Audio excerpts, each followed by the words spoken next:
getting ready to paint this thing. I'm just giving it a bit of a wipe down with some gun wash. I've run out of prep sol, so a bit of gun wash will do it. Then I can mask it all up. I want to mask up around the exhaust ports and around the intake and all that sort of stuff. And then I can start making it look pretty. I hope this looks alright. Look, it might not look any good and I might not even use it, but it's certainly worth sort of resurrecting for the sake of a bit of enamel paint. Try and make this thing look good. Got to be in this. Giving it a rub down. It's going to give the new paint something to key to, something to stick to with a nice roughed up key. Oops.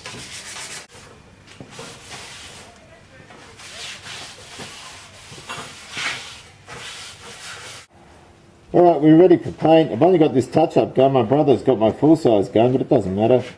With enamel, it doesn't matter because the wet edge will stay wet longer, so you can use a small gun.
Okay, so we've got some parts painted there, engine blocks painted, still masked up. That's the finished product. How's this for a glutton for punishment? Got to finish the car. I've still got to test this thing, and then once I've tested that, put that on, and I've got to do some work on this too. So I'm about to pull all this out. The garage is in a mess at the moment. I'm pulling this car out. I'm about to start doing some work on this as well. Right, so the engine's all painted, looking rather spiffy. I've left it masked up with exception to here. Now I want to stick some Welsh plugs in. Now these things normally would sit flush with the outside, but it's not a bad idea. Just use a screwdriver to judge the depth of it and make sure it's the same, because if it's not, you don't want it to have a ledge inside there where silt and that sort of thing can settle. I'm just going to give this a bit of a whiz around just to clean up these surfaces, so that I can put the plugs in and they seal properly. I'll verify the size. It's 1.5 inches this one. As always, I use my GM sealer, my favourite stuff for this sort of job. I'll just put a tiny bit around, just in here. Now we've got 10 of them to do. There's 3 down either side of the block and 2 in each head, so that's quite a few Welsh plugs to do. I'll just stick a bit around the plug itself. Pop a socket in there. You don't want it to grab the socket and jam it. Knock him in. So it's nice and flush.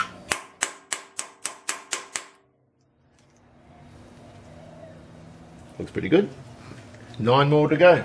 I'm not going to put the bolt and timing case on until I've centered the balancer on the seal.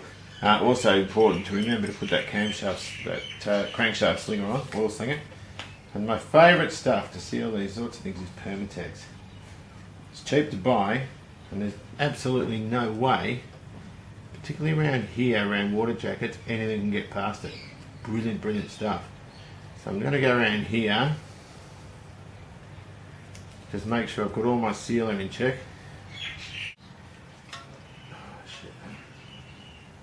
I think that's right, yep, that's it, that's cool. I put Permatex on both sides, particularly around these.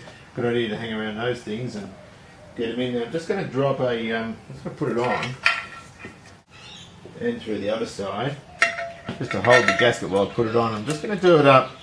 I'm not even going to do it up properly. I'm just going to start the bolt just to hold everything in place while I put that balancer on. It'll centralise itself, then I can do the timing case up. I can tighten it all properly, but at the moment I just want to have a bit of movement there. I've lubricated that seal with grease. I've got to lubricate this spigot now. Never put a seal in dry. I'm using high temperature bearing grease. That's fine for seals. Unless they're on brakes, then you use rubber grease, of course. Wind it around.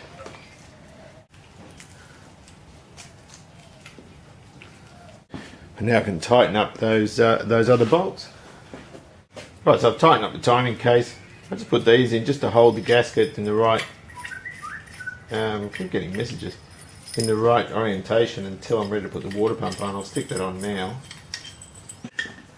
Going to have to stick these ones, these water pump bolts, into this sealer because they go through into the water jacket, and the last thing I want is a coolant leak. So I just dip these in a bit of sealer, and these will seal the threads nicely. Here we go. Looking rather good. Very happy.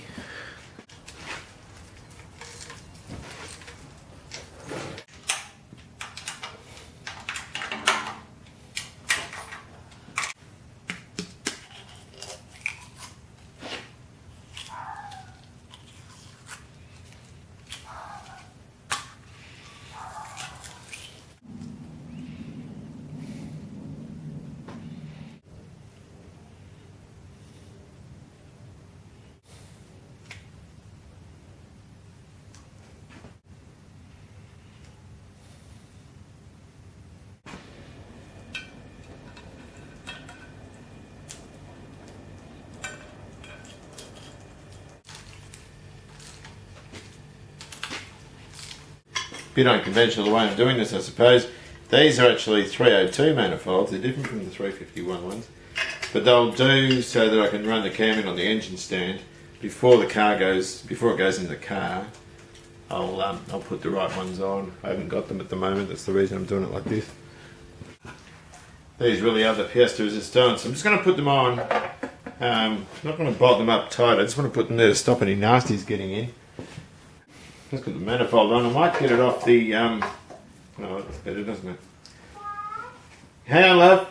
I might get it off the stand and put the manifold on the floor, but I've always had a soft spot for the old Ford 351s, and it's kind of easy to see why, isn't it? It's a beautiful looking thing. Oh, so put the engine on this mobile sort of trolley. Now when we put the gaskets on, I'm just doing a dry fit at the moment. Just make sure all of these threads are accessible without it distorting the gasket. The other thing worth mentioning is it has these sort of self-adhesive cork ends. Now I'm not putting these on. I know on the FE big blocks, if you put these on, the manifold sits too proud, and I ended up with one engine I did, coolant leaking out from here, from the sides. The best thing to do with these is to put a bead of Celastic along here. You don't want too much.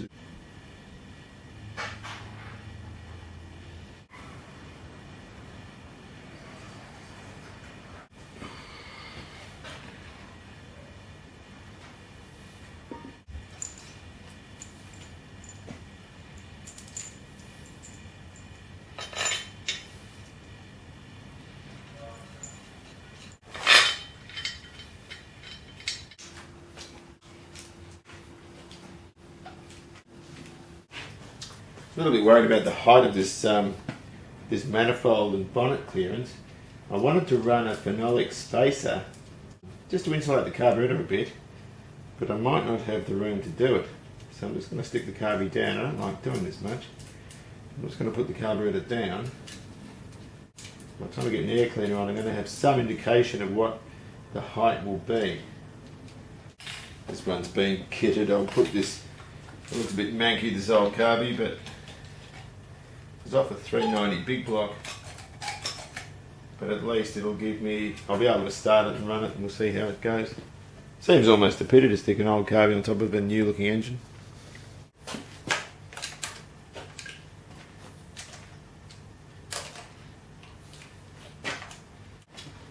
This might look absolutely stupid, but yeah.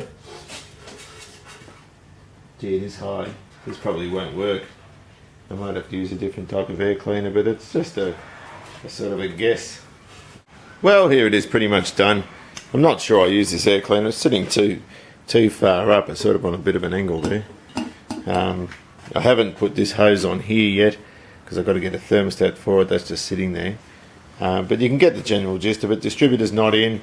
I'll fill it with oil and I'll run this so I can get some oil pressure up. The rocker covers are only loose as well, so I can take those off just to make sure everything's lubricating properly before it started. So that's it, and I reckon it looks pretty good. Aside from the air cleaner, it's a bit high. That's a pretty good result. See you later.